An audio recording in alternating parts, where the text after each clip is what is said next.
You never should have. That's right. So we went in. We went in.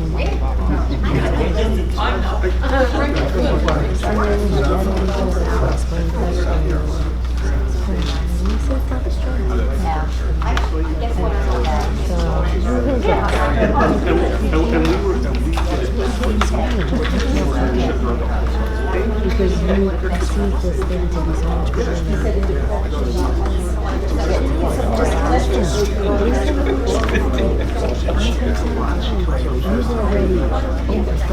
she's finished the stuff.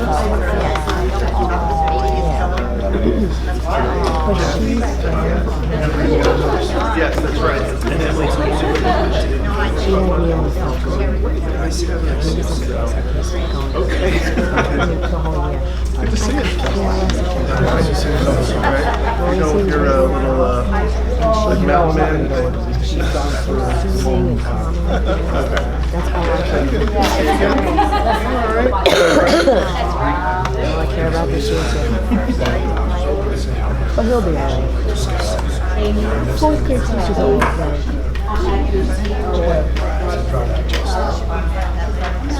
Who is that? Oh, she's third? Where's she?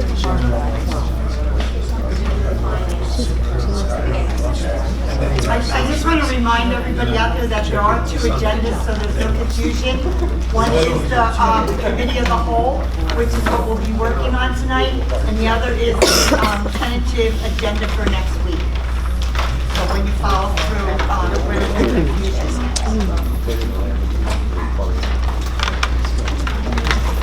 Okay, tonight after we stand for the Pledge of Allegiance, we're going to have a moment of silence for Kate Cosgrove, who passed away on September 8th, 2018. Kate worked in the district in both Nutswamp and Harmony Elementary School from September 1995 until her retirement in June 2015. Our thoughts and prayers are with her and her family. And I would just like to say at this time, I had the honor and privilege of working with Kate as a para, and she was an exceptional person that will truly be missed. I pledge allegiance to the flag of the United States of America and to the republic for which it stands, one nation, under God, indivisible, with liberty and justice for all.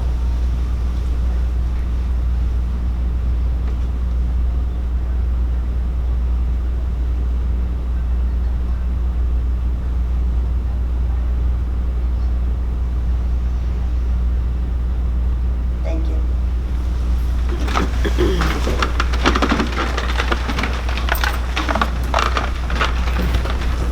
Adequate notice of this meeting was provided by sending such notice to the Asbury Park Press, the Middletown Patch, the Middletown Township Public School District website, and the posting of such notice on the August 2 minor administrative offices in each elementary, middle, and secondary school in the district. Roll call. Mrs. Kennedy? Here. Mr. Cody? Here. Mr. DeFranco? Here. Mr. Domlin? Here. Mr. Little? Mrs. Stella? Mrs. Walsh? Here. Mrs. Rogers? Here. Mrs. Davies? Yeah. Okay, we're going to start our meeting off with our Finance Committee. We're going to change the agenda a little because Mrs. Gallagher has a presentation.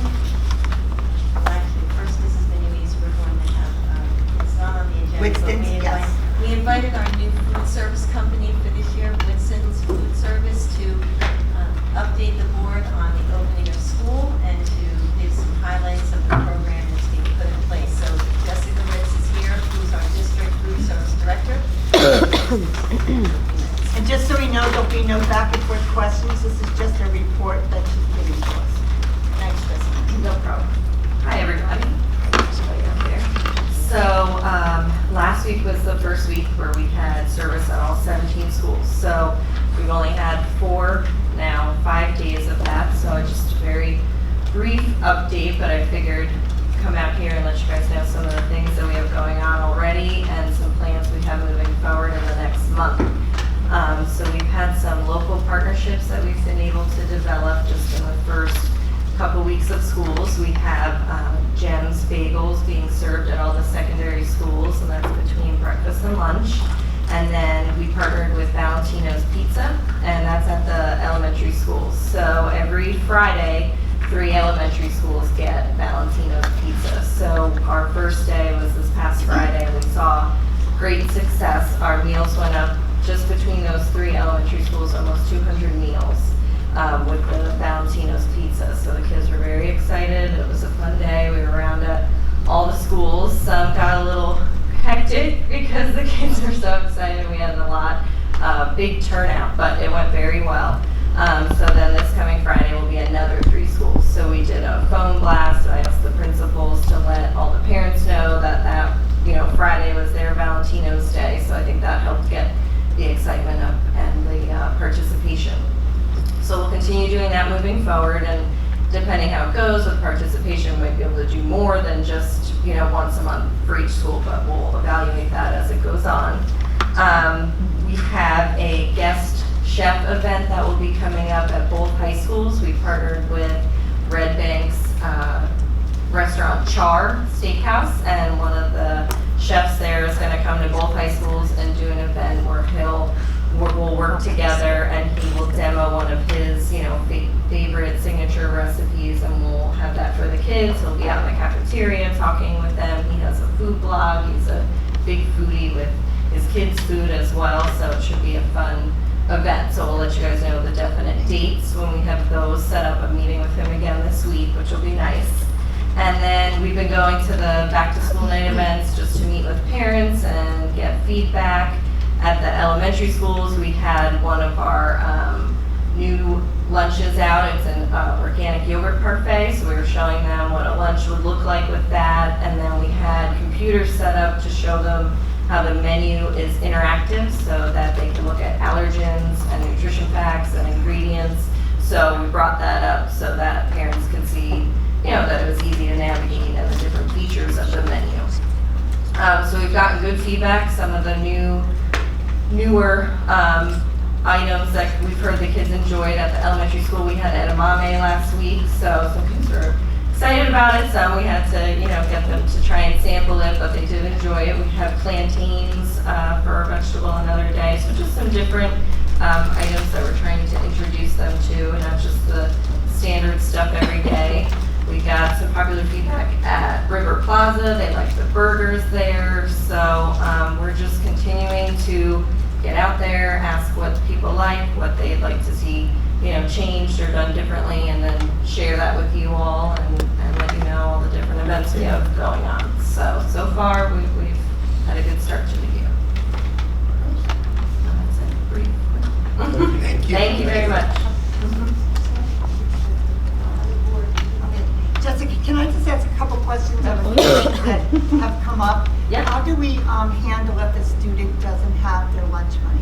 So there is a charge policy that's posted. So they have up to a certain dollar amount that they can charge, and that letters get sent home or emails to the parents informing them when they have a negative balance. And then if they're beyond that point and there's a grace period of 10 days when you send the letters out, it's a state policy, then they are still provided a lunch. It's just not necessarily the lunch that they picked, so they can get a substitute meal.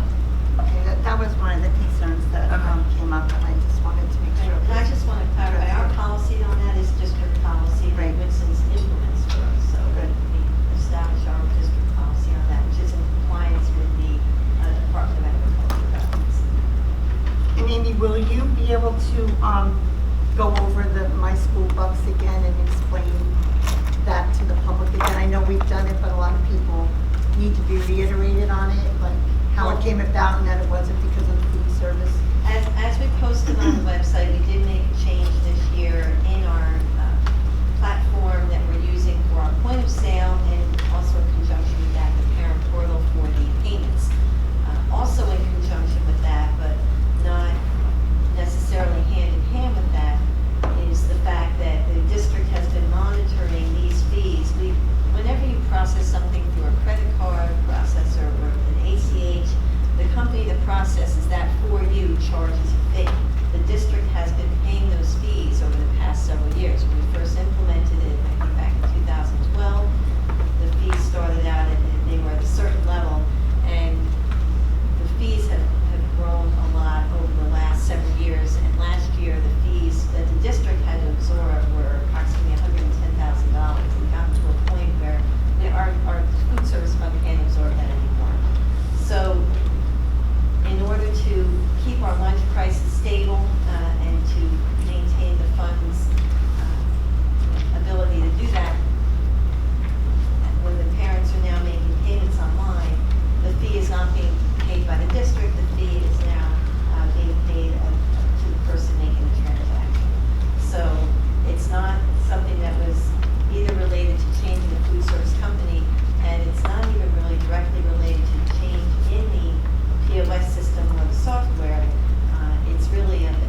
pay because the district was paying fees and it just got too much for the district to absorb.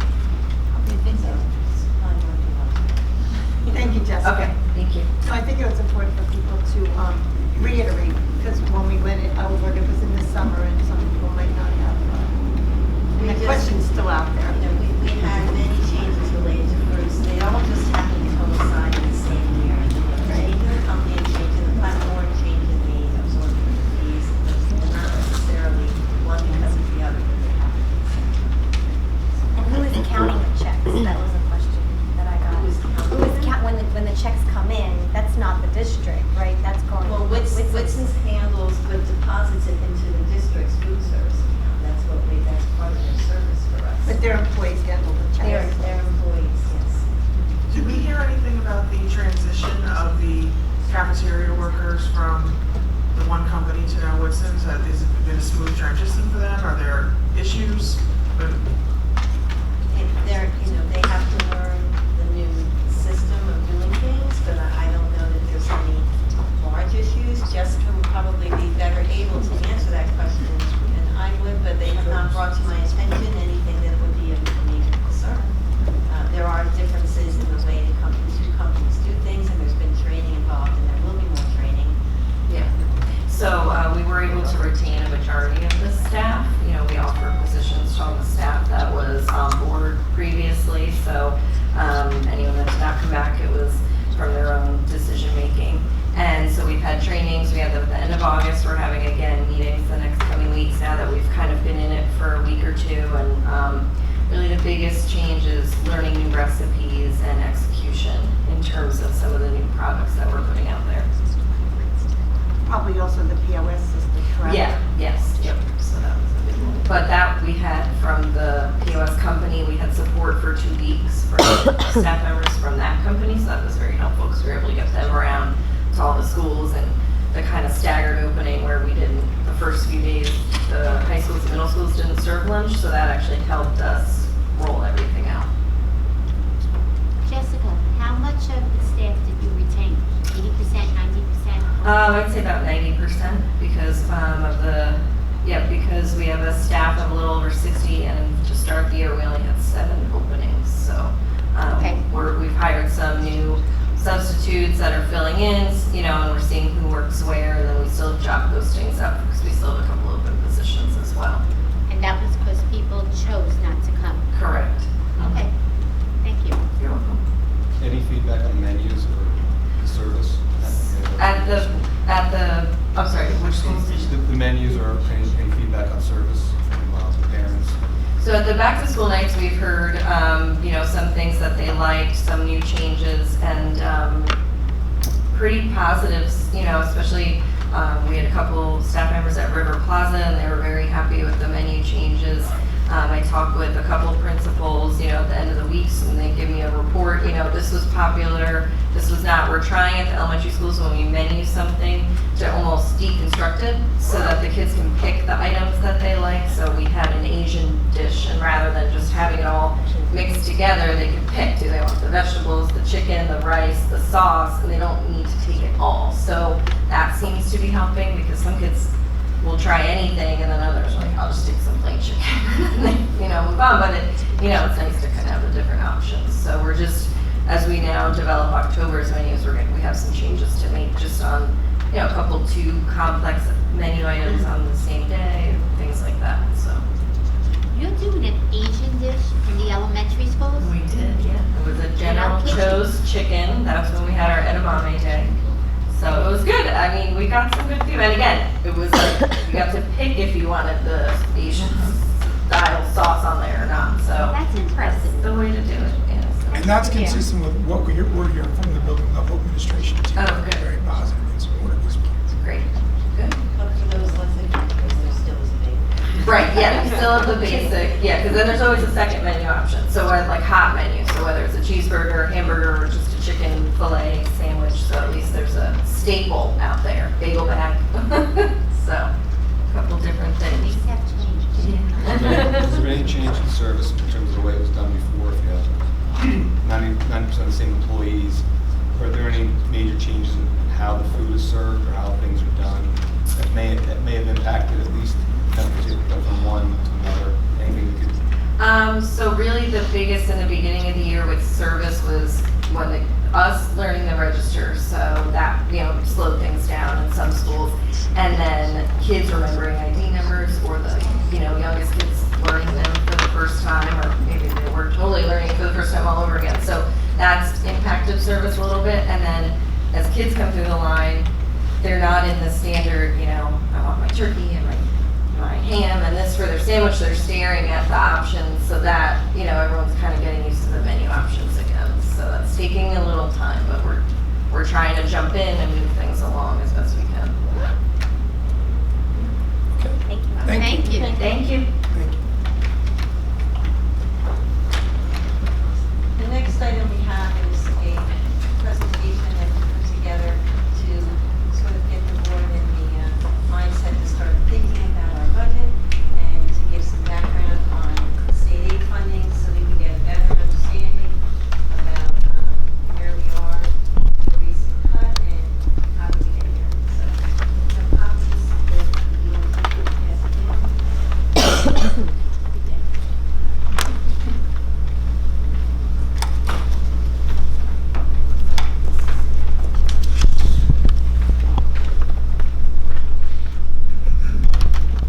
I'm just going to preface the presentation. First of all, I'm Amy Gallagher. For those of you who don't know me, I'm the business administrator for the district. We've put together a presentation for the board to give them more insight on state aid funding. I'm just going to say at the top of the presentation, we don't intend this to be a forum on the funding or anything like that. And I know that there's probably a lot of opinions and passionate opinions about this topic, and we could probably speak about that for a very long time, but we just really want to give the board an insight on how we got to the point that we are now and what we can expect going forward and factors that go into that. So that's what the purpose of this presentation is. And the black and white theme sort of plays into our intention of this presentation, which is to be really a download of facts. Nobody is going to be expressing any opinions on what we should be getting or what we shouldn't be getting or why something is this way.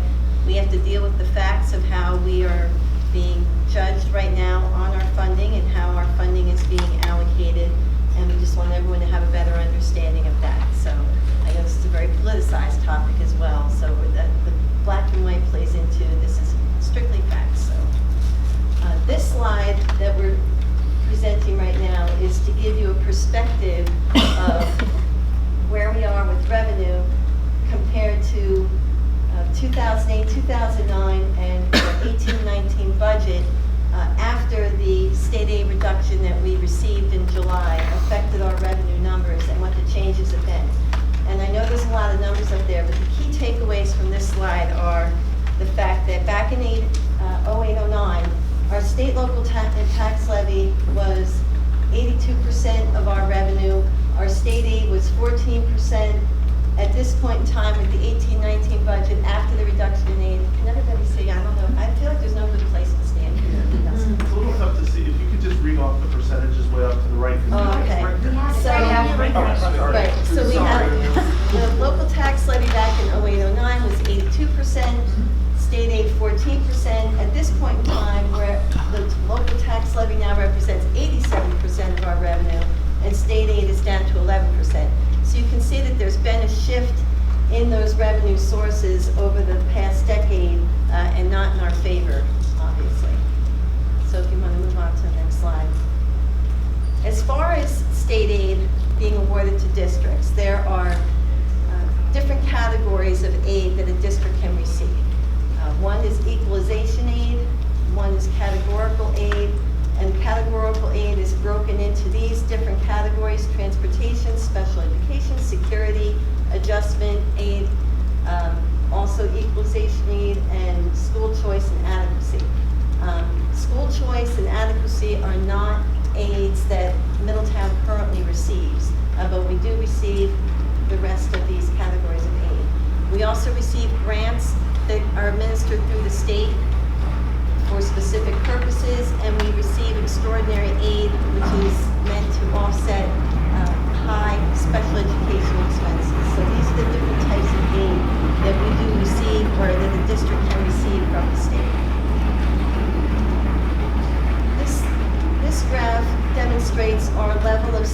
funding going back to the 08-09 year and projecting out on what we know so far will be our projected aid going up through 2025 and 2026. So the purpose of this graph is to show you that, back in 08, 09, and 9, 10, we were the level of funding, and this will be up on the website. I see some of you taking pictures, but of over $20 million at that point in time. We then know, and most of us have heard about the state aid cut that happened in 2010, where the aid was cut drastically here in Middletown. It was over $7 million, where we dipped down to that low point of around the $13 million mark. Since that point in time, there were some incremental restorations of our aid, getting us up to that flat line part where it was, around 17 million, 17.5, more toward 18 million. But now with the latest plan that's been put forth by the state as far as adjusting and reallocating the aid amongst districts, we did realize that state aid cut this year of almost $1.2 million, and we are projected to lose over $6 million over the next 7 years, which is illustrated by the line that is sloping downward going into the year 2025, 2026. So we just thought that that would show you the impact of state aid funding. So this slide shows, just to give you a perspective of what we've been dealing with over the last year with our budget, and what we've been dealing with over the last several years with the level of funding from the state. We have 3 columns here that show different versions of what the 18-19 state aid funding would be under different scenarios. So the first column is what we receive in our state aid notice and represents what the full funding would be if the state fully funded the formula that was in place for the state aid. So under that scenario, you can see the total amount of aid that would be paid to Middletown is $20 million, or almost $21 million. Our net funding that we received, which is because the state is not fully funding the formula, that we received in March 2018, which is what we utilized to finalize our 18-19 budget in April, was $18,318,022. When they revised the funding in July and made the cut in our state aid, that brought that number down to $17,140,045. So it's just interesting to look. There's 3 different perspectives on what our aid should be, and there is quite a disparity between what the full funding was presented at in March if they had fully funded the formula, which we knew they weren't going to, but they always give you that number just so that you know what you would be entitled to if they did fully fund it, of almost $21 million. And after the funding was reduced by what they're not funding in March and then the further cut, we're down to a little over 17 million. So there's different factors that go into determining how much aid a district will receive out of the pot of aid that's available. Resident enrollment and growth rate is a big driver of that. They weight the enrollment. They not only take your student enrollment, just the pure numbers of it, but you get increased weights for students that are considered at risk, for limited English proficient, and for students who are LEP and low income together. So there's additional monies or additional weights that are given for those students. There's also a factor for the special education enrollment of a district, your adequacy budget, your local share calculation, and for your transportation eligible students, and we'll go into those categories in more detail. But above all, the most important driver of how much money you end up receiving is how much the state has available to fund the formula for all of the districts. So our next slide is meant to demonstrate our resident enrollment. Now this is taken off of our annual count that we submit to the state. It's called the ASSA. And it's actually, ASSA stands for Application for School State Aid. So you can see, based on this graph, that starting in 2008, we were at a level of students that was over 10,000, and we went up a little bit, but then ever since that time, we've been steadily declining in our level of students up through, the last year that we did our ASSA, which is 2017. So that line looks sort of similar to the way that the line is sloping for the state aid, and there is a correlation there because your enrollment does drive your aid award. Go to the next slide. 2017 was slightly below 95. I can see squinting. So this slide, I know there's a lot of numbers on here, and we will we'll try to highlight the totals for you, and again, this will all be online for reference, but to update that number, we haven't done our ASSA yet for this year, but we compared the June 2018 enrollments by building to the September 2018 enrollments by building to give some perspective. All of the elementary schools, the detailed numbers are for general education students, and the total general education elementary population is down at the bottom. For June 2018, it was 3,917. Total elementary that would be inclusive of special education students was 4,306. On the September 2018 counts per building, we have general education students of 3,876 and total elementary of 4,244. So overall, inclusive of all students at the elementary level, we've actually seen a decrease between June and September of 62 students that's spread amongst the 12 buildings we have at the elementary level. And also the self-contained programs that are housed in certain schools. Right, well, that includes, That's the 41 includes students special there. education, yeah, that's the Those are the total, self-contained right. classes that are That's included in the housed. total elementary. So at the middle and high school level, we have at the middle school, in June 2018, we had total enrollments of 2,441. In September, we have enrollments out of 2,319. So we've had an overall reduction at the middle school level of 122 students.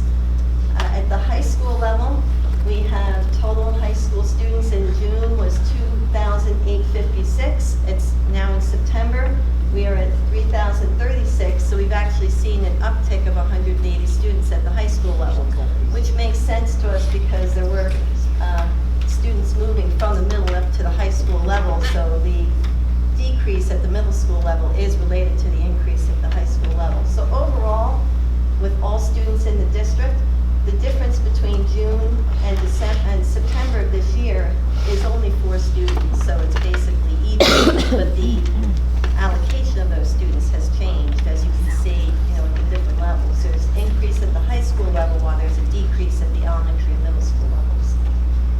I'll go to the next slide now. So going into the different factors that go into state aid, one of them, as we said, was special education enrollment. Special education enrollment impacts the amount of equalization aid that a district will receive and special education categorical aid that the district receives. So the state, one thing that we need to note here in Middletown is the state calculates these aid amounts using an assumed special education percentage enrollment. It's right on your state aid notice of 14.92%, with an additional amount for speech only of 1.63%. However, here in Middletown, our special education enrollment percentage is usually, right around the 18% range. So there is a discrepancy there between what the state is giving you aid for versus what our actual enrollment is.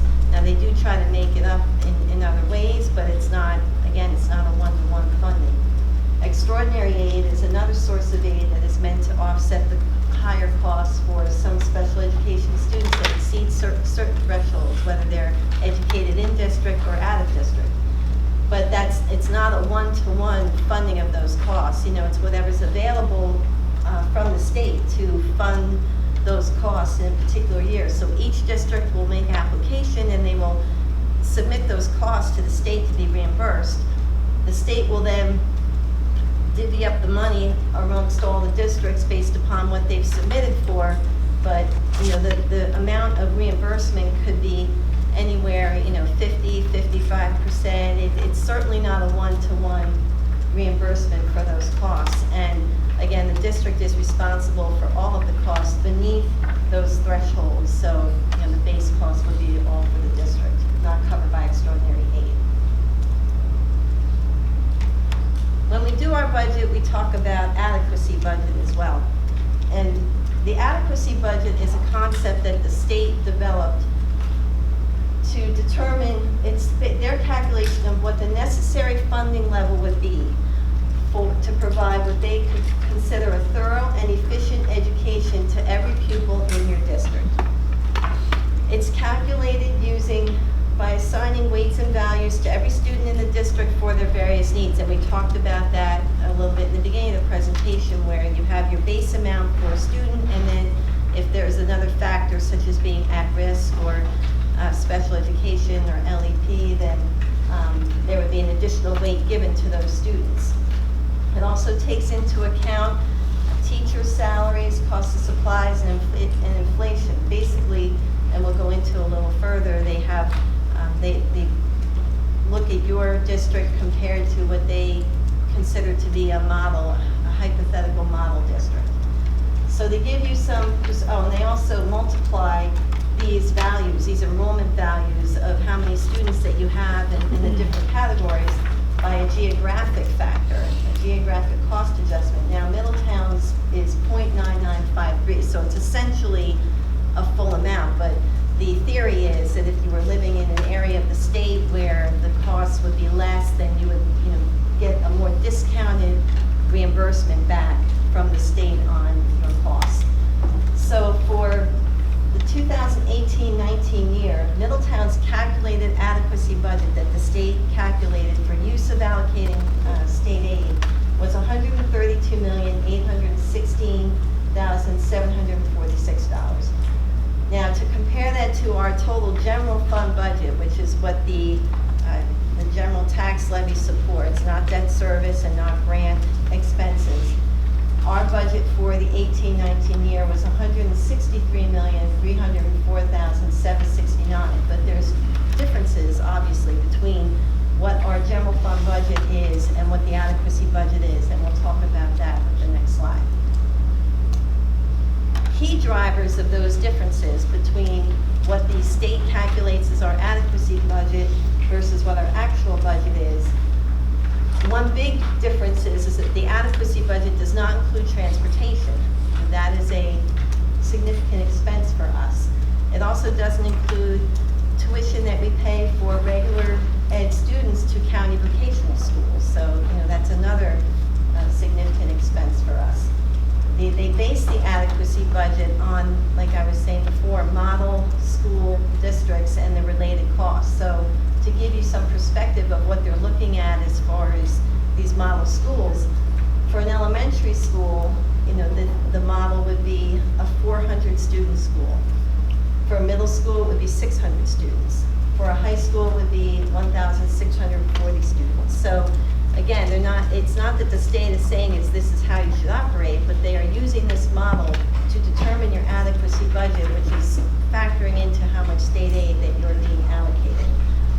They also use a unit cost for classroom teacher salary and benefits, and they also, again, use the special education enrollment percentage consistent with the state aid notices of the 14.92%.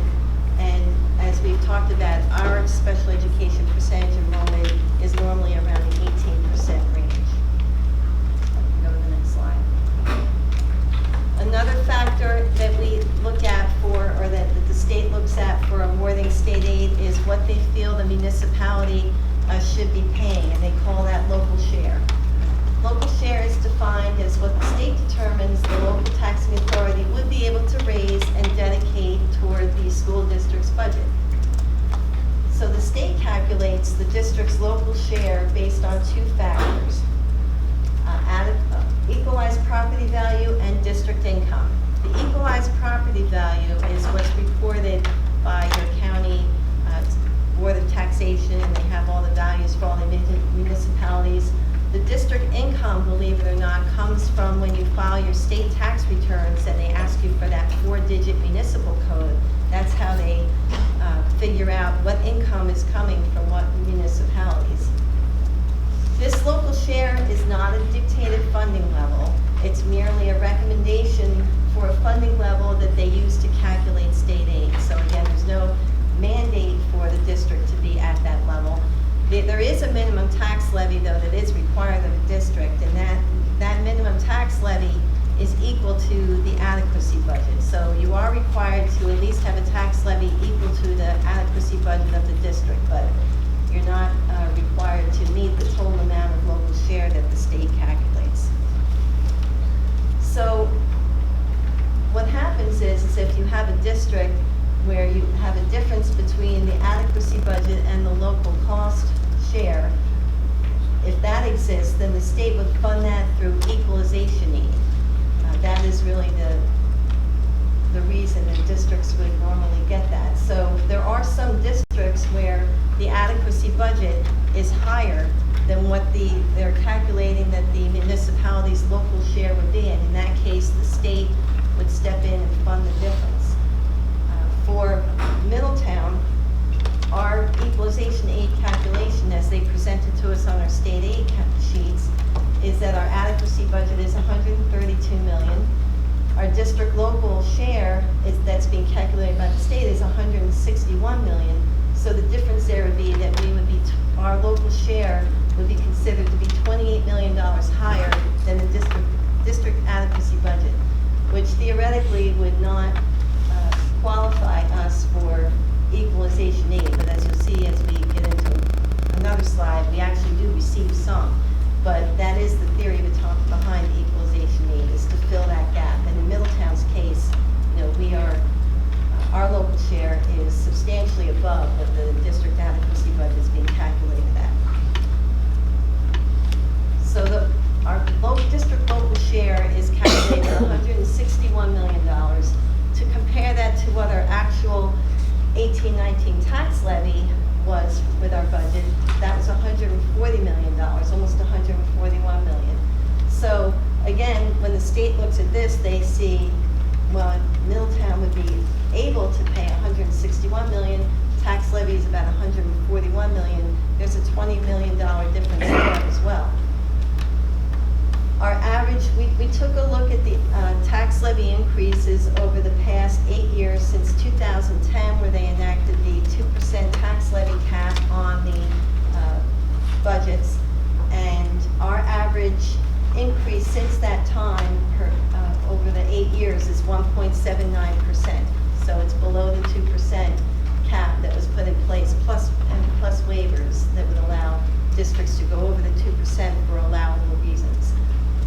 Our total expired or unused bank tax levy since 11/12, where we first started generating that, and to explain that to those of you who may not know what bank tax levy is, it's any tax levy that you could have assessed in a budget that you didn't. For example, if your tax levy increase was below 2%, the difference between whatever it was and the 2% would be considered banked for 3 years that you could use in a future budget if you needed to, and if you don't use it in 3 budget cycles, it expires. It also would be related to any waivers for health insurance or enrollment growth and things like that. There's like about 2 or 3 waivers that you could qualify for. And if you don't utilize those waivers, but you qualify for them, they become banked tax levy cap that could be utilized again in the next 3 budget cycles, or it expires. But since they enacted those provisions, Middletown has had expired bank tax levy of $4.6 million. So again, that was money that the state looks at and says, well, that could have been in your tax levy each year, and the district chose not to utilize that. And then to give you some perspective on tax rate, which is another factor that the state looks at, the 2017 state average equalized tax rate statewide was 2.32. Middletown's equalized tax rate for 2017 is 2.124. So while it's close to the average, we are not above the average of what the equalized tax rate is for the municipal taxes. Another category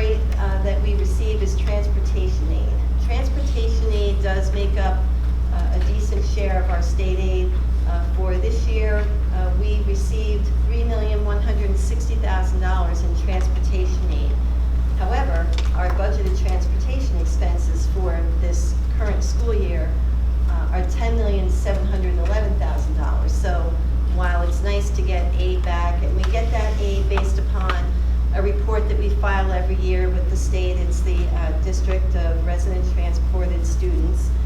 And the state looks at that, sees how many students that we're transporting, and calculates our aid. Again, you can see it's not, there is a shortfall there of over $7 million, and that's not something that's included in the other categories of aid. So that's something that gets absorbed by the district's budget. Our transportation efficiency rating for the most current year, the 2018 rating that came out, I think, in March, is 1.46. And the reason we're showing you that is because we're looking at the average rating for all of Monmouth County districts was 1.23. And in this case, the higher the number, the more efficient your operation is. They base your transportation efficiency on how the buses are being utilized. We have a tiered transportation system where we have buses that are doing more than one route during a day. They'll pick up at a high school, a middle school, an elementary school. The optimum is to have at least 2 or 3 tiers on your route, so the buses are being used multiple times. So overall, for our entire district, it's 1.46. Now that includes, there's some runs that we do, if it's out of district mostly, that we really can't tier with other things, then that would include those routes as well. But overall, we're above average for this area, in Monmouth County here. So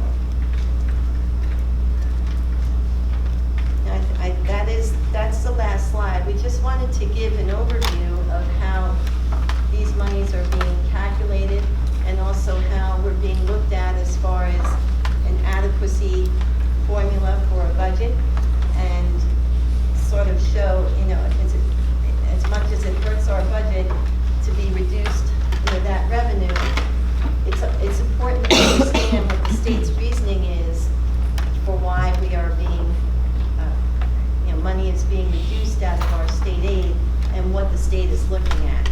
And it's something we're going to have to learn to plan for and incorporate into our budgets going forward, so that we know what to expect. And it's, unless the state changes completely how they're allocating school aid, this is what we are looking at for the next few years, at least going forward. So, yes. Sorry, I just have a quick question. I just want to make sure I'm understanding this correctly. So since 2011, when the 2% cap was in effect, because we were fiscally responsible and came in under the 2%, this was 1.79%. Well, that's the average. Under the new funding formula, we're almost being punished for coming in under the 2%? It's not a new, the funding formula isn't new. This is the same formula that they're looking at, but they're actually now making adjustments in, and one piece I didn't touch upon is when they did the state aid reduction in 2010, to go in, and we lost the $7 million. What they had a provision in that funding formula that was, when they did all the calculations, they were holding each district harmless at that amount of state aid that was being received at that time. So not that you would receive that amount going forward, but when they do calculations, they were taking into account, well, they used to receive $20 million, and we're going to make certain adjustments to aid based upon that, and add an amount back in. So some of what we get for adjustment aid is related to holding us harmless for that funding amount. And when you see the reductions in our aid going forward, that's the aid that they're taking away from us, is this adjustment aid. So it's not to say that the district is being punished. It's just one of the things that the state looks at as far as, whether you're paying what they consider to be the local cost share for the district's budget. I don't know if that makes sense. It's not that you're getting your aid reduced because of that, but It's a factor. But when they look at what your tax levy is compared to what they, that has been calculated that the municipality could be contributing or is able to contribute to the budget, there's a discrepancy there of about $20 million. So again, while it's not a punishment, it's just one aspect that they look at overall when they're reviewing everybody's information. And if you had a district where the local cost was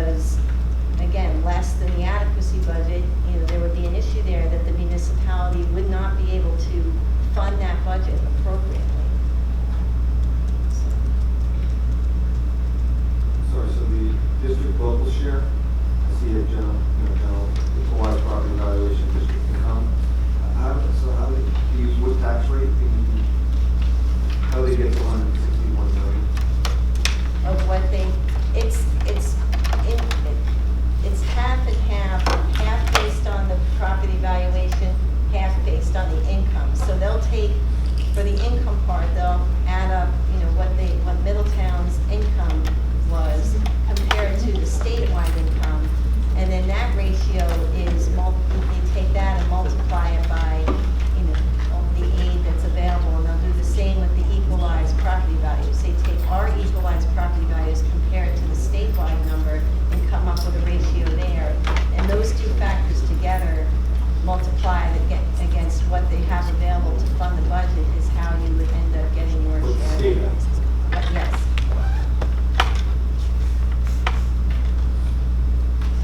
But Amy, from 2008 to, let's say 2018, we've dropped 750 student enrollment, correct? Yeah, I don't have the number right in front of me, but it sounds right, yes. It's not a direct correlation, but it's one of the factors of the calculation that they make. But enrollment is definitely something that, plays a part. They're factoring in how many students that are in your district, and they give you a base amount per student for the various levels. For example, they'll give you a base amount of aid for an elementary student. It gets weighted a little bit more for middle school and high school, but they base it on your actual enrollment.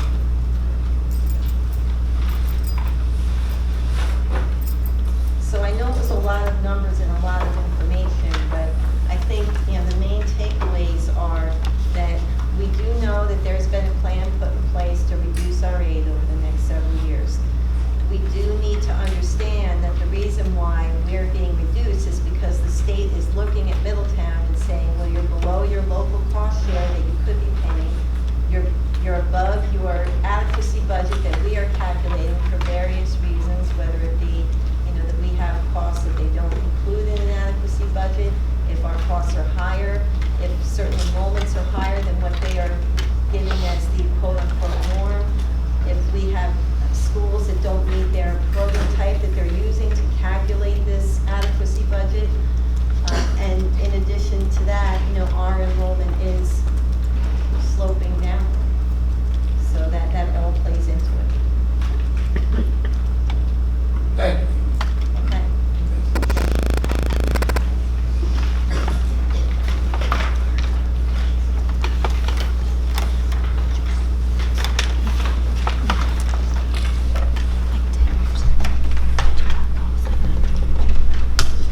Any other items on the file? We have some other, actually, we should go back to technology first.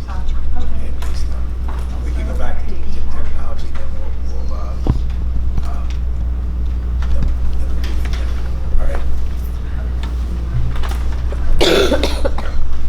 Technology.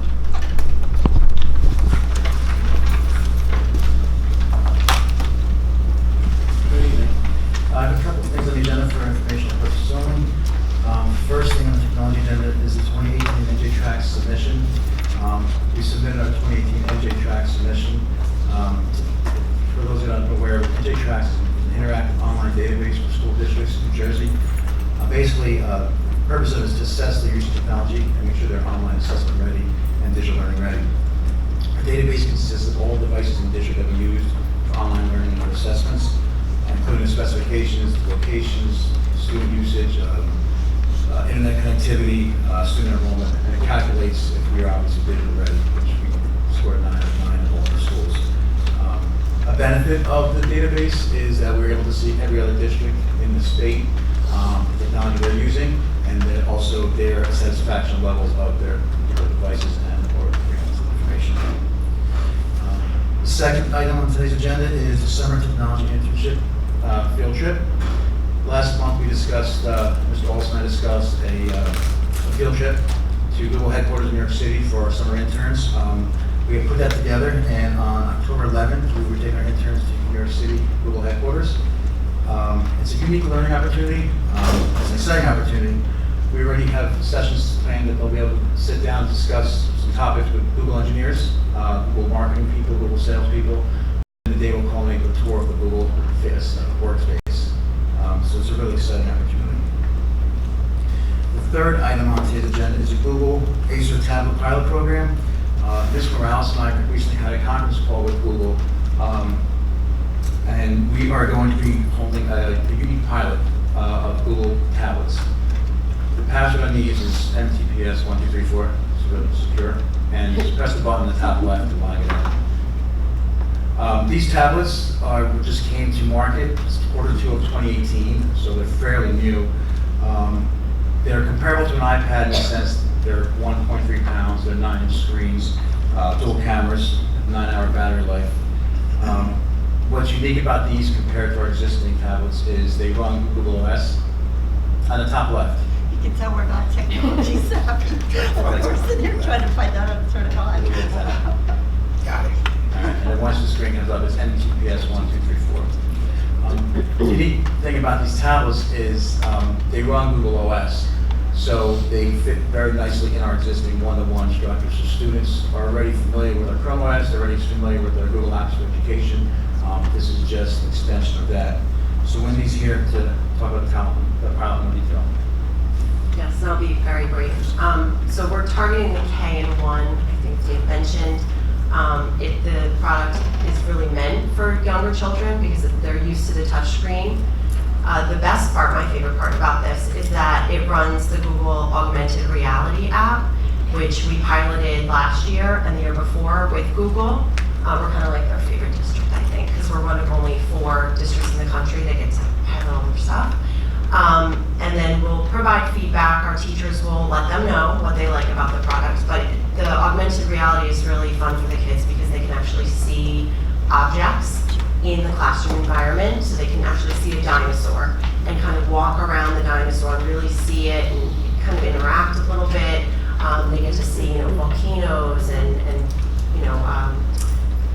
tornadoes and different weather systems and World War I, World War II artifacts. So it really brings history and science to life for the kids. So that device does that, and then as Dave said, it does all of what the iPads can do as well as far as the most common apps that our K1 students are using. So Alyssa Miller, one of our ed techs, will be piloting these in her 3 buildings to start, and then we'll take it from there. We do have the devices for 6 months. So hopefully we can get around to the different schools. But Alyssa's a Google certified trainer, so she's very excited about this, and she kind of wanted to take the lead on it. So we'll see what the feedback is from the students and the teachers. And then our final, while you continue checking out the devices, our final update is on Future Ready, New Jersey certification.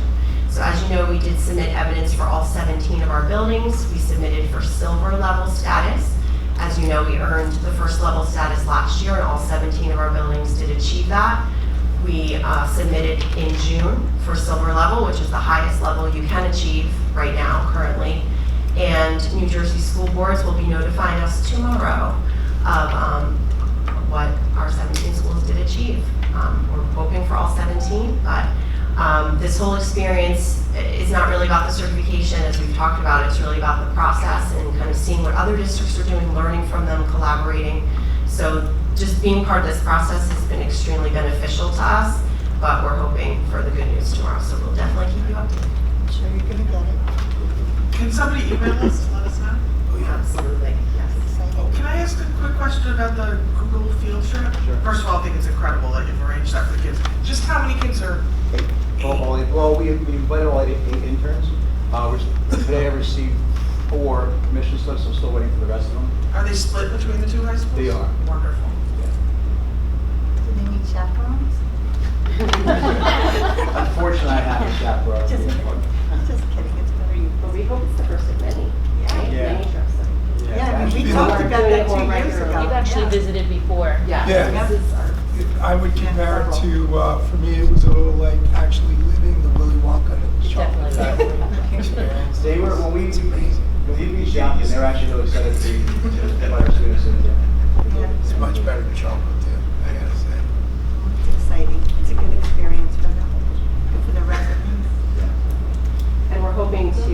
also work out some possible intern opportunities for our digital media arts academy students. So another partnership. Excellent.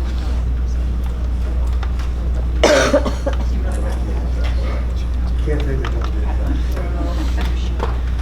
Okay, moving on to student services.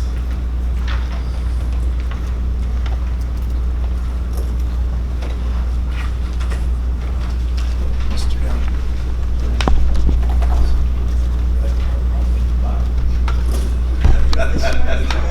Take a long way. Okay, we're going to have our next committee meeting October 3rd. It's going to be at 6 o'clock. We'll have the full committee meeting for student services. We're going to be recommending 11 students for home instruction, 2 students for a new out-of-district placement, and then 10 students for a continuous out-of-district placement. We're going to be recommending the data group applied behavior analysis consultation services at $125 an hour for the 2018-19 school year, and the approval of a settlement agreement, which we discussed earlier. At the last workshop meeting, it was discussion regarding new structured learning experience sites from last year. We wound up adding 9 new ones. Some of them included different areas within Brookdale, such as the arena and the dining room, Applebee's, Middletown Library, Red Bank YMCA, Forestry Park Nature Center, Marshalls in Shrewsbury, DJ Maxx in Middletown, Harmony Elementary School, and the Salvation Army. So those are the additional ones. And we're looking at about 7 to 8 new ones for this year that we're still exploring as options. What are they doing at Harmony Elementary? They're actually working in some of the classrooms in the preschool classrooms. And we had a couple of our students also participate during ESY. And they went over some of our secondary students that were participating in the ESY program worked at the elementary. So real nice. It's kind of a nice partnership for the kids and for older kids to kind of build self-esteem where they can be role models for their younger peers. Just wanted to update the board as our transition from TimeNet to Frontline IEP. When we spoke earlier, we referenced it as IEP Direct. Frontline is kind of taking over everything with the IEP program. All of our staff are going to be trained within the next 2 weeks. We had CST in the late spring, CST secretaries over the summer. We had 504 officers today. We're going to be doing special ed teachers this week and next week, and then we're going to be doing follow-up trainings later on in the year. So that way staff get more comfortable with the program and kind of work out some things. We'll have frontline staff come back and work with our staff. We're also going to be working on the parent portal so that parents can have access to those IEP documents within Frontline. And that'll be through Power School. All access for the IEP documents will be done through Power School for both staff and students. For both staff and parents. We're also we're increasing the implementation of the Lifeline Suicide Prevention Program. We're in year 2 for the implementation in the 9th grade. We're also expanding into grades 5 and 6, as well as in grades 11 and 12. We had partnered with the Monmouth County Mental Health Association several years ago, and we came in and we were just finishing up training staff for this new implementation. I'll provide more information on October 3rd, but we just wanted to expand this prevention program for all of our students, and more so for our students that are exiting high school in 11th and 12th grade, because they're also an at-risk population once they exit, and they wanted to provide them with the appropriate support so they knew where to go and how to avoid doing some negative behaviors. Okay. Thank you, Mr. Young. Thank you. Curriculum and instruction, Ms. Peters. So, as we indicated in our presentations last year, we are fully committed to consistently monitoring the implementation of the new middle school schedule. And in doing so, even after only 1 week of implementing full day schedule last week, we just wanted to give the community and the board a quick update on some of the feedback, the initial observations that we've received so far, and some of the upcoming plans that the principals and I have discussed. Some of the initial observations include the fact that staff and students are at a pretty rapid pace, we feel, quickly adjusting to the new nuances embedded in the schedule. For example, the earlier start time, there is no reported, drastic incidents of tardies or, lates, or issues with being on time, or the fact that we've reduced the homeroom to a 5-minute period. all of the announcements, all of the record keeping, attendance seems to be getting done and not impacting the first block. The other thing is, I know there was some initial concern over the reduction in passing time. And the principals, I spoke to all of them. I've been over there. I know Dr. George has been over there, Mrs. Walker, Mr. Manella, Mrs. O'Hagan, Mrs. Caruso, Mr. Dunn. We've all been in the buildings over the last couple of days. Somebody's.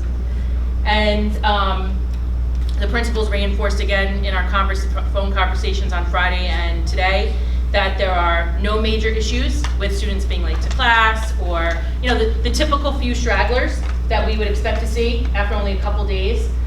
Students, especially sixth graders, still learning how to time their locker visits and their routes to class, but nothing of major issue. Actually, what the principals are reporting to me is that there's significantly less traffic in the hallway. There's less crowding in the hallway because of the fact of the close proximity of the classrooms due to the community structure, and also less students traveling to large areas like the gymnasium since we put PE on an every other day rotation. The other thing that they did at Thompson, just to try to ease the anxiety, because that's where we anticipated to be the biggest stress because of the size of the building and the amount of students in the hallway transitioning, they shut off the second passing bell. So in a sense, the start of the next period, they shut off that bell just to kind of ease the transition for the kids, again, to reduce anxiety. But even with, and it will be turned back on shortly, but even with that, the teachers and the administrators are not noticing any significant issues with students being late. In addition, the lunch, as Jessica talked about before, lunch routines are becoming more fluid. Serving lines are moving very quickly. New payment procedures, there were some kinks, some ironing out with that the first couple of days, but there is no issue I think we shaved off, correct me if I'm wrong, but I think it's 2 or 3 minutes from the lunchtime.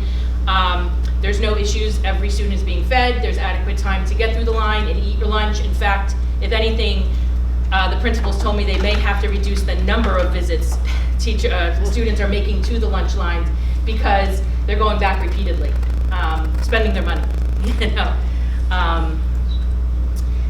So one of the things that we know of, one of the major nuances or new additions to the schedule was the implementation of the advisory period. And we just wanted to remind everyone that we've been really consistent since the very beginning in our first conversations about what we envisioned advisory to be. It was always meant to be a time for students to work either with interventionists, working on enrichment projects or assignments, to do collaborative group work or planning with their peers, to work on Genius Hour or Spark Passion projects, independent reading, or other personalized learning goals, such as Dreambox activities with mathematics, which has now been fully fleshed up, moved up to the middle school level. If you have a student who's been in elementary the last 4 or 5 years, Mrs. Caruso? Really helpful. Oh, it seems like longer than that. Okay, so for the last 3 years, Dreambox is a major component of our mathematics program. It really does allow for personalization of learning when it comes to mathematics skills. So at this point, we have fully transitioned, rolled it up to the middle school, and students have plenty of time during advisory, when they're scheduled for advisory, to work on some of those personalized learning skill sets that the system adjusts to, depending on where you're at and your needs. And you know that we reduced the reading block, the language arts block in the new schedule. So we always envisioned that independent reading would happen or take place. An opportune time for that would be the advisory lab, and that seems to be happening already. I'm keeping my fingers crossed that we have sound, because I should have checked this, and I was negligent in doing that. But Mrs. Morales and her team did a great job. If you've been to your school's back to school night, if you were at Bayshore, I believe they shared this presentation. This will be shared also at all of the other, each of the other 2 back to school nights, and it'll be on our district website as well. We have volume? No. It's just really low. Well, there might be, there's a knob on the front. And Durham Middle Schools. The advisory program was created as a result of a collaborative effort between our teacher leaders and administrative team, with the focus on providing our students with personalized learning opportunities that align to their unique interests and needs. During advisory, which meets every other day for 60 minutes, students will work on learning activities and projects with the support of our teachers, specialists, and interventionists, empowering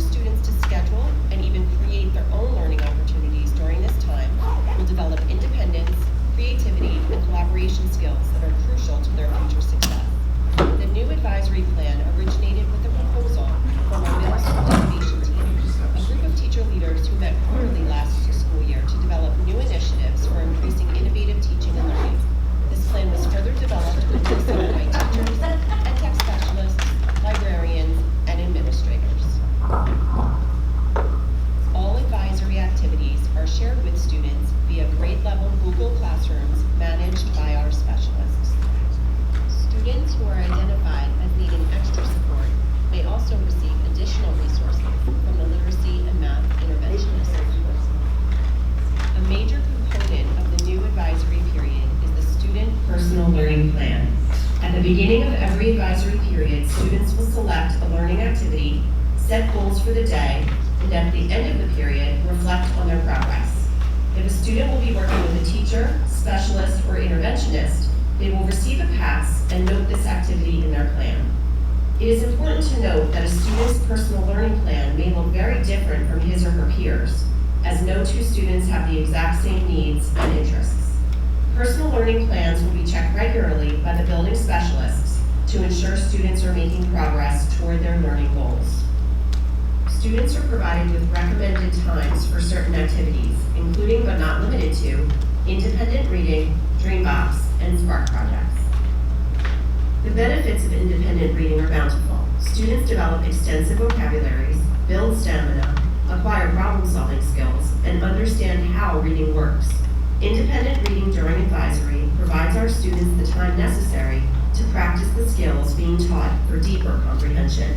The time is also important to build and sustain the stamina necessary as students progress in their reading habits. Dreambox is an online K-8 math program driven by intelligent adaptive learning technology. This means that Dreambox adapts to students' actions to meet them at the right level, with personalized instruction that promotes student decision-making and the development of skills. Other online programs students have access to both at home and school include Newsella, Discovery Education, Edpuzzle, iReady, and dozens of others. As previously mentioned, one of the ways in which students will be developing important skills such as researching, writing, and critical thinking is through Spark projects. These passion projects are designed by the students themselves and provide opportunities to explore topics that may not be covered in other curricular areas. Spark stands for Student Pathways to Autonomy, Relevance, and Knowledge. Students will develop a higher level driving question that will require research and continual reflection. Throughout the year, students will receive support from teachers and building specialists to develop their projects and create a final product to showcase to their school communities. We very much look forward to seeing these projects at our 3rd annual MTPS Innovation Fair in June. To assist students in creating meaningful Spark projects, each grade level is assigned a theme to drive their research. 6th graders will identify and research their passions. 7th graders will discover how they can use their passions to help their community or even the world. And 8th graders will explore how their passions can lead to future career opportunities. To keep students on task during the times they choose to work on their Spark projects, all students will receive a checklist with activities created to break down the project into manageable pieces. For students who do not have advisory, they are still welcome to complete a project to showcase to the community at the end of the school year. While students do not receive a grade in advisory, each component of the Spark project will be checked for completion by a teacher or specialist. These classwork grades will be entered into PowerSchool by teachers of the different subject areas. This ensures students stay on track throughout the learning process and receive valuable feedback from teachers and specialists who are experts in a variety of curricular areas. We are excited and optimistic about the many benefits of the new middle school advisory period. We realize, however, that there is always room for improvement. We look forward to your feedback throughout the year. Please contact your school's principal with any questions you may have regarding advisory. Thank you, and we wish you and your child a fantastic school year. So thank you, Mrs. Morales. There were some important visuals that we definitely wanted to highlight in that presentation. We do want to reinforce that some students are not scheduled for advisory due to specific choices they made for classes. So of course, they can choose to participate in the Spark project. However, of course, there would be no classwork to be able to be graded or counted as classwork assignments because that would be of their choosing to do it on their own fruition and on their own time. The other thing that we also just wanted to reinforce is what we're hearing from staff already and from students is that the skills that they're able to work on and hone during advisory what it lends itself to really do support the skills that colleges and employers are looking for in potential candidates. In terms of problem solving, collaboration skills, interpersonal skills, communication skills, time management, service learning projects, internships, all of those types of experiences and skills. Again, students are vetted, to see how much they've developed and honed, both by colleges and employers. And for future updates, we already have planned, once we have a full month of consistent class time instruction, we have already scheduled a middle school schedule update meeting with central office administration and the building administration. At that point, we will be at the end of October, beginning of November, doing a more formal update. The principals will be attending to give a more formal update on feedback and reflections to date at the end of October, beginning of November. They'll be here at the board meeting. They'll also, Mr. Scarano will give an update to PIC in November at that point. And they've already put in place some ideas and ways to include students in this process. For example, they'll be using student focus groups, using mainly like student council members and different student leaders in the building to give feedback on the new changes with the schedule, as well as their PTA, PTO, parent organizations.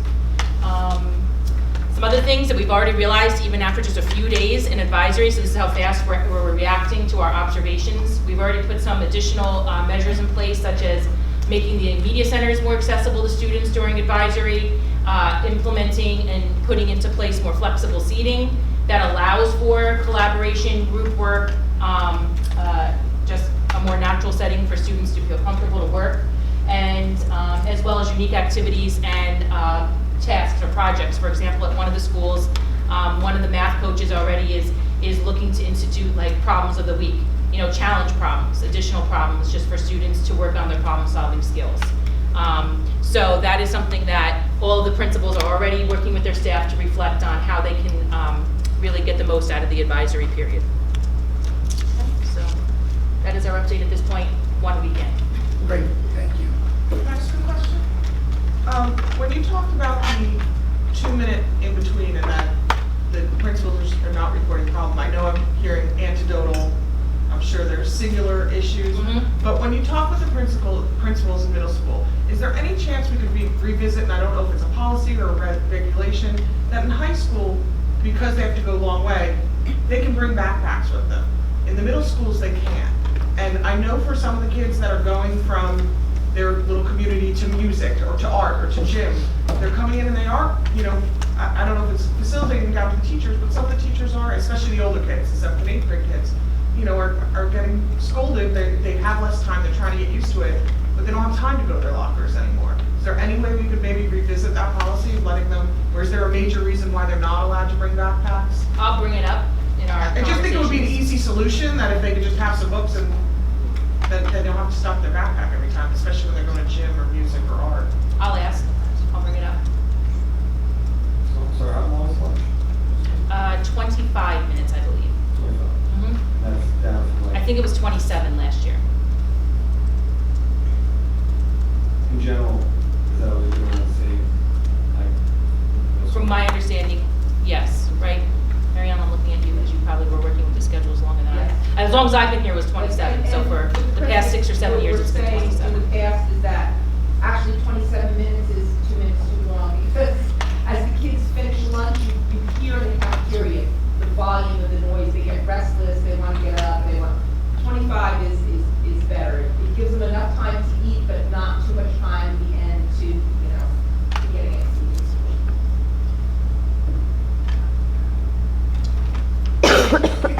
Mrs. O'Hagan, I think you're going to provide an update, preview of, do you want me to pull it up to show on where they can, Well, is there anything you want me to pull up? Let me ask. no, I think it'd be easier for me just to do this one time. We've really come full circle with the whole concept of our district being focused on personalized learning.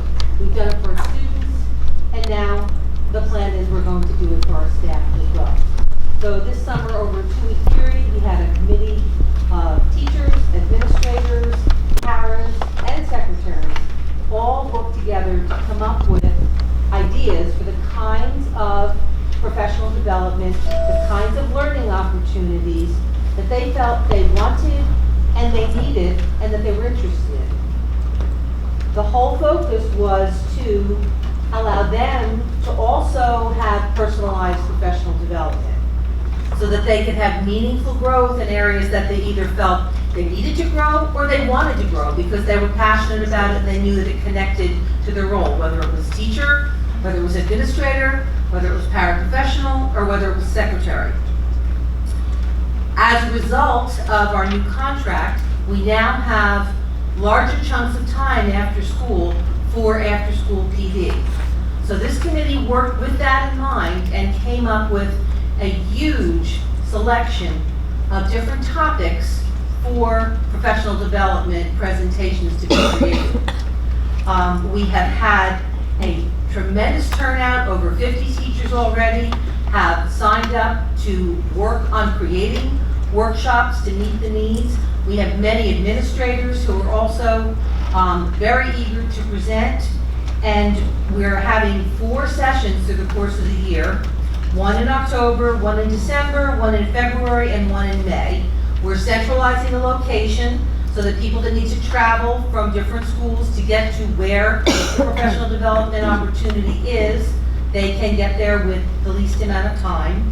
And the goal is for us to create within our district a talent bank, because we know we have so many people with so many skills, and we have so many other people who are looking to grow those skills, and we really would like there to be a fluid flow between those people who are presenting and those people who are attending, and having it rooted in what they feel is really their personal need and where they want to grow is going to get that buy-in that is going to give us fruitful professional development rather than having teachers attend mandatory sessions because we have certain hours that we have to, we're mandated by law to provide. So, with all that being said, and with all this tremendous energy that went on this summer with these groups of people, Mrs. Morales, where is she? Mrs. Morales worked with Mrs. Jessica Shaw, and the two of them took all of this information that we all brainstormed with and created this amazing internal website called the Middletown Professional Learning Hub. It can only be accessed by going through the private Cyberry portal, but it's accessible to all of our district employees. It breaks down every section of employee. It breaks down every level, middle, high school, elementary, and it shows you all of the options, how to register, how to go online. It gives descriptions of each professional development opportunity, and there's just so much there. It's just really very rewarding to see that our teachers are hungry for more of what we know is really good for our students, and they're eager to dive in. I just want to interject too, it also, because you said teachers, it also includes professional development opportunities for our secretarial support staff as well as paraprofessionals. Yeah. Each one of those days at every single level, elementary, middle, and high school. So this professional development hub will allow them to do everything online. They can go in and they can see what sessions are scheduled at each of the 4 sessions. We're doing it one at a time so as not to be overwhelming. So right now on the professional development hub are all of the October sessions available for teachers, administrators, paras, and secretaries. They can see descriptions and then go into NLP and sign up for it. So everything is kept online.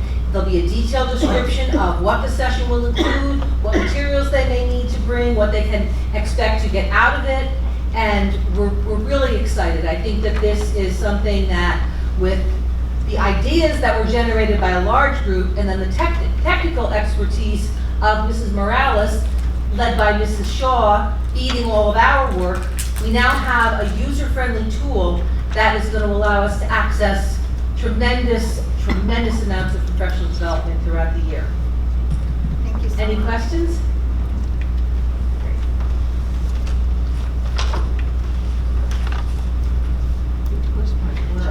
You're right behind me. Okay.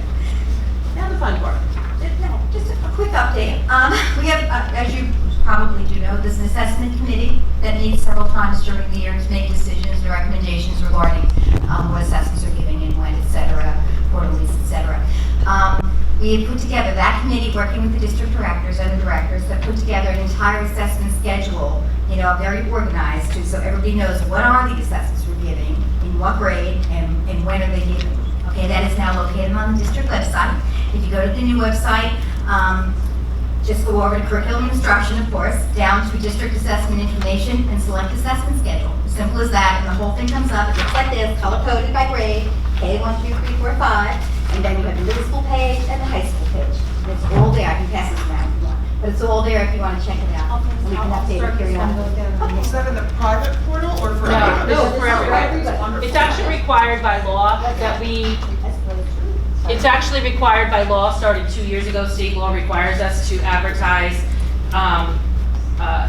stock standardized assessments that we use, but we included everything in this. Yep. So full transparency. And we tried really hard to schedule things with different windows, when they're not hard dates for a lot of people. Most of them are 2 or 3 day windows or a week during which an assessment can be given. We tried to stagger them so that students and teachers weren't going to be overloaded with any particular content area to have an assessment on. And we've got the whole year all planned out here for you, and it's still September. So we're hoping that parents and students will feel that this is a really useful tool. Great. Thank you. And our yearly or annual standardized assessment or student performance result presentation will be delivered at the October workshop meeting this year. For last spring assessments, correct. And then it'll again be repeated at FIC in November. Thank you so much. Facilities. We have a couple of items to update the board on. The first one is an update on our ESIP and solar projects. Regarding the solar, at this point we have permits on all buildings. We actually have permission to operate. It's for Ocean Avenue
ran into about approximately anywhere between 40 and 50 classrooms that we had issues with during the start of the first week of school.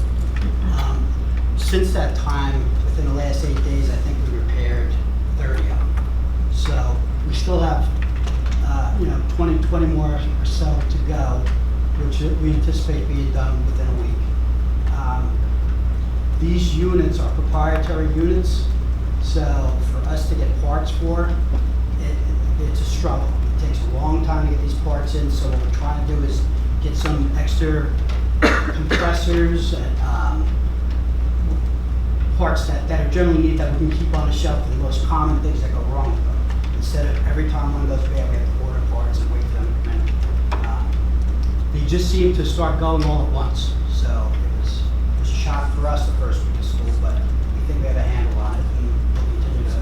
So we had 40 or 50 classrooms during the heat wave. I'm sorry? During the heat wave, we had issues with the air in those rooms that we're saying that week. Really Yes. Which, was this across all schools or particular schools?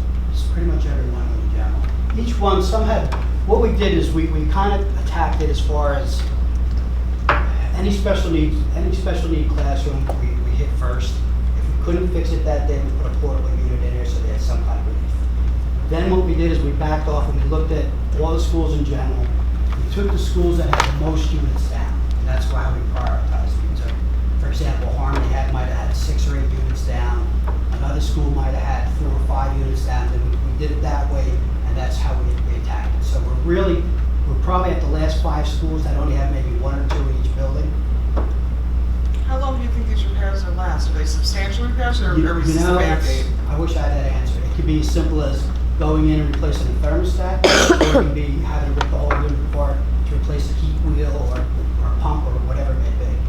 Is this Out of something all we need 40 to of use in our them, John, budget? is there a common It's denominator usually a heat wheel. It could be an exhaust fan. It could be a supply fan. Most of the fan motors seem to be going first in line. Is this something we need to be aware of for our budget? So then we have how many in the whole district? How many of those? We have about 230 of them district-wide.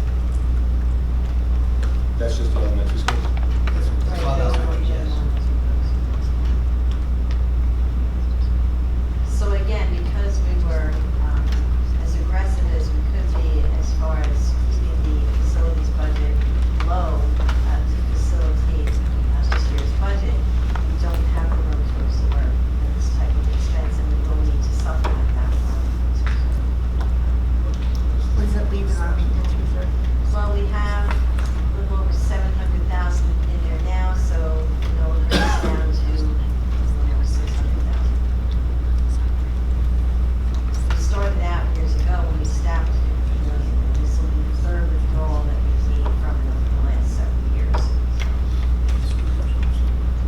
Amy, can I ask you a question? On our rooftop units, we had, I guess it was Spiesel had brought to our attention that when they had installed them in other districts, that people were talking about they looked like monstrosities on top of our roofs.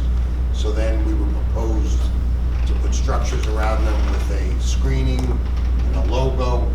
And then it came back to us that, well, that wasn't working out well in other districts. So we now have these metal structures around the units, but have we made a decision on when we're gonna put these screening, the logos around those units? Well, we were originally talking about that with the chiller units that were put in, not Right. all of these additional HVAC units. So we haven't, we did talk about doing that, but we have, whatever we have now is what we're planning on keeping at this point. We weren't looking to add anything additional. Well, we had got we were proposed with a cost to put the structures and the screening up, and we okayed that, approved it. Right, and I think when we weren't able to get some things that were suitable, we then adjusted for that. I know that they said they were gonna come back to us with another idea, so now the metal structures that are up there that we did pay for, Right. are they taken into account? Yeah, I'd have to get you the. So now we have to do big monstrosities. I know there was a banner on the Thompson one, and then I never saw it. I think it went away at some point. It got ripped up Got ripped once up. the first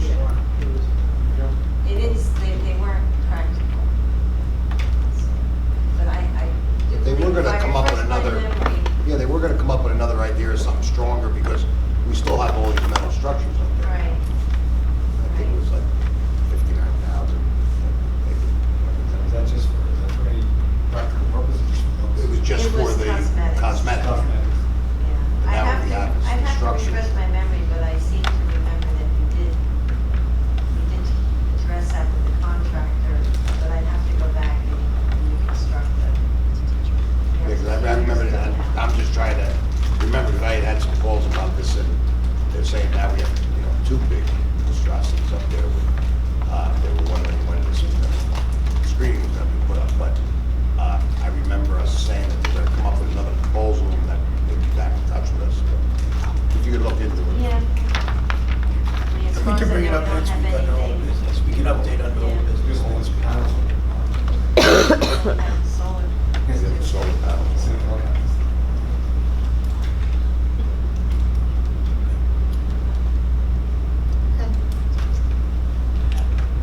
That's all we have in the facilities.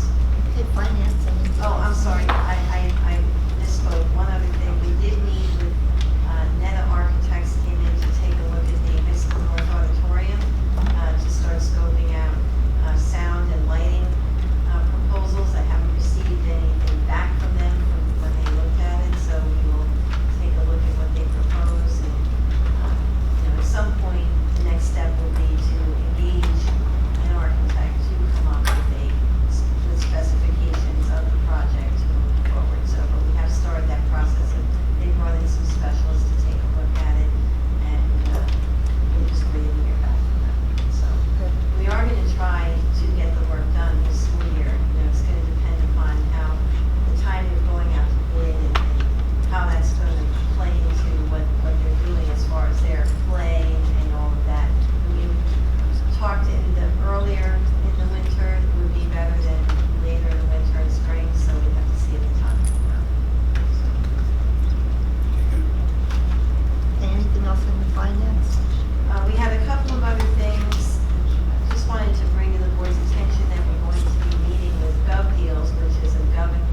changes on the HIP policy.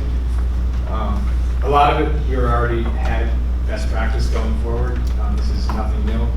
But the one option that they gave us that was voted in that our district has decided not to do is to determine whether you want to start an investigation when a claim comes in, bullying, harassment, intimidation. We've decided that even though that's an option that they're giving us at this point, if the claim comes in, we're going to continue the investigation like we have in the past, just to make sure that everything is investigated and everything is dealt with appropriately. A couple other things real quick. There used to be a 2-year timeline limitation for parents to appeal. They've changed that to 60 calendar days. So once parents receive written notification that the board has affirmed the decision, they have 60 days to appeal to the Board of Education for a hearing. Like I said, that was a change. It was a 2-year window. Also, in this new policy, we are including a statement that either an actual or perceived power imbalance can be considered a form of bullying. That was not in there before, so that is now included in the new policy. And something again that we had already been practicing, but it's now included in the policy. That means the power. I'm sorry? The power comment. Imbalancing power. Yeah. It could be,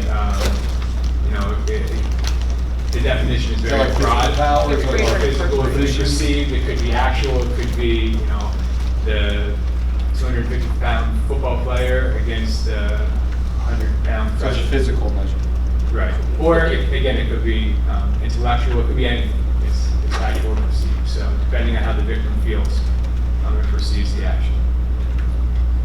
And then the last one, if there's a conflict of interest, if there's an allegation that a teacher is bullying a student, that can't be investigated by our anti-bullying specialist, who's also a member of the same bargaining unit. That would have to be investigated by a administrator or someone outside of the bargaining unit. Right, and that's, like I said, that's already something we get in practice. They were really putting into the policy that you could take out and do an investigation. Yes. That's amazing. I mean, I'm speechless on You got that. the same way you did, so that's It's kind why of we. like, taking away the rights of the person who's being bullied. Any other questions? Thank you. Student activities.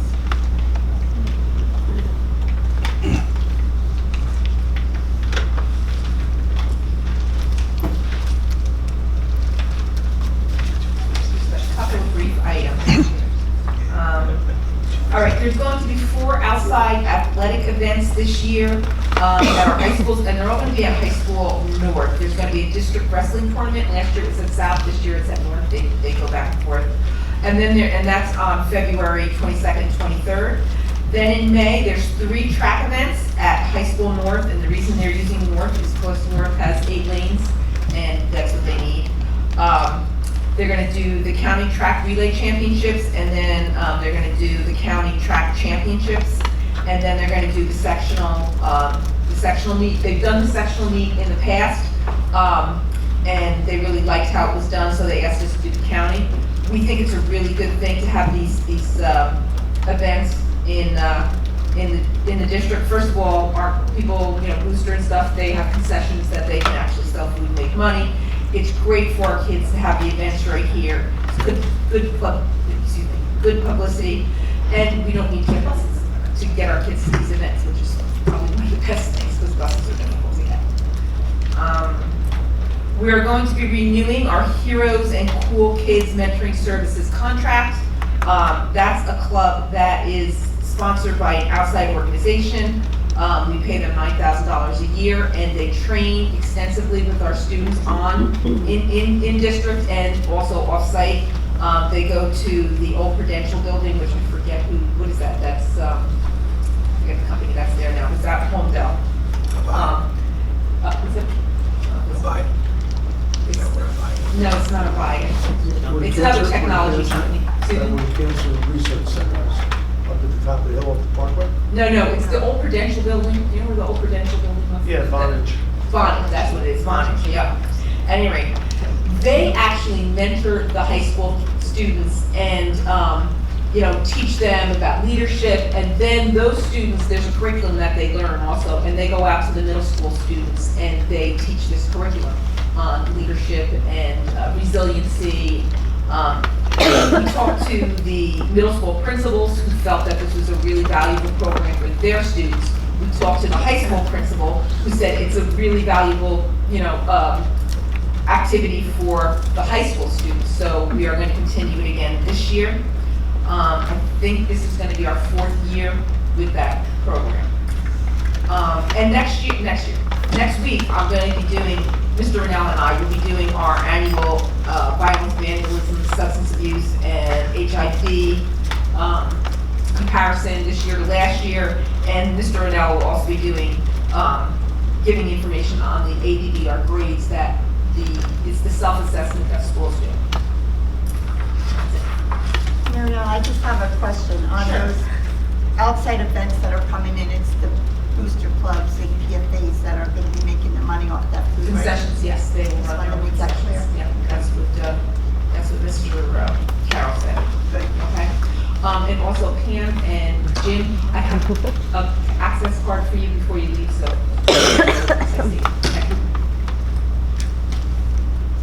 Okay. Old business, we had none to carry over. Does anybody have any for tonight? I would just like to ask, I know that some of our students are going to the school board convention to do a presentation with a couple of our staff members and Stevie Van Zandt.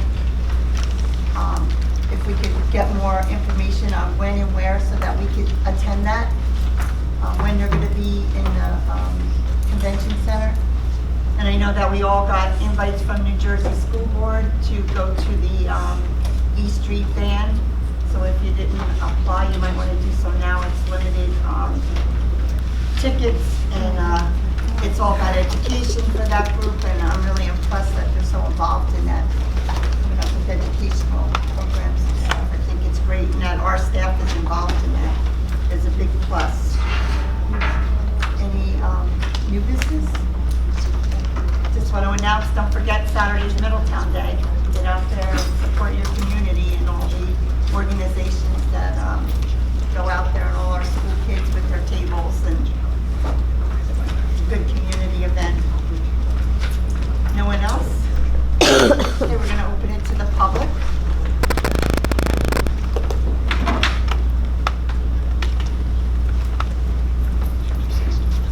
Hi, everybody. I get to say now I have one kid at Nutswan and 2 at Thompson, so Rachel Kanaka. Just a couple of things.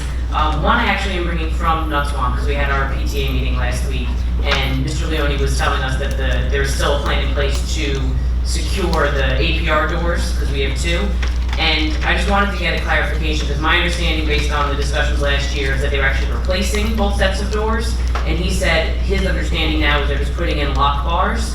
So I just wanted to know what the plan was, and then if that was affected, and I think it was like 10 grand a school or something was budgeted tentatively to cover that stuff. I just wanted to be able to communicate back to the rest of the PTA what the plan was, and if we are just doing lock bars, is there also a plan to replace the glass, bulletproof glass, so it's not easily breakable if there were somebody to intrude?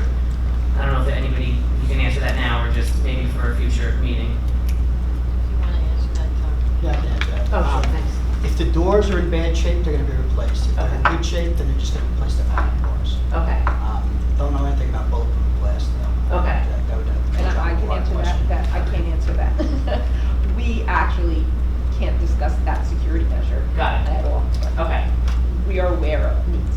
Got it. Okay, thank you. We did get confirmation from the company that we're supposed to be getting the delivery either the end of this week or early next week. Okay. As soon as we get it, we'll start installing. Okay, perfect. And actually, the next thing is more just a question about the advisory period in middle school. My kids right now, I have twins, and neither of them have advisory first marking period. They'll have it 2 marking periods a year. That's right? Because they have health and the other one? Okay. If they have a project and their 2 advisory marking periods don't align, will they kind of have one project for a Spark project they pursue across both, or are they going to have 2 separate ones?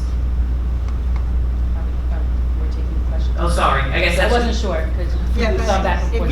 if you could answer that. It's a Spark project carries a student throughout the year. Okay. And then just wanted to, I know Danielle brought up the whole idea of backpacks in the middle schools. I feel like, I'm nervous my kids are gonna drop their Chromebook and damage it because they're carrying it as opposed to having it on their back, or that they're gonna trip and fall and not be able to catch themselves because their arms are full of a binder and a Chromebook and a pencil pouch and all this other stuff. So just from a parent perspective, if there isn't a security issue, I would appreciate them being able to have some sort of bag, even if it's not a backpack, just like a canvas sack like they use in elementary school when they switch classes. I think that would be great. And then my last thing, I apologize because I wasn't here for some of the summer meetings, but I know at one point there was discussion of having a committee form that might include some members of the public to discuss some of the overcrowding situations that are still at the schools and kind of what solutions might be in place long-term that we can address, you know, to kind of follow up on last year's redistricting thing.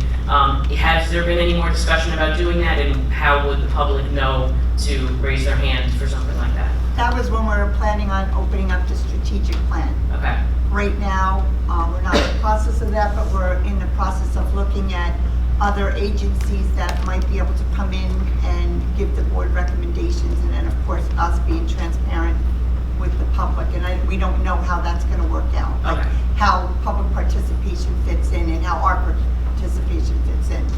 We're not sure yet. Okay, got it. Just want to make sure I didn't miss a window. Okay, thank you very much.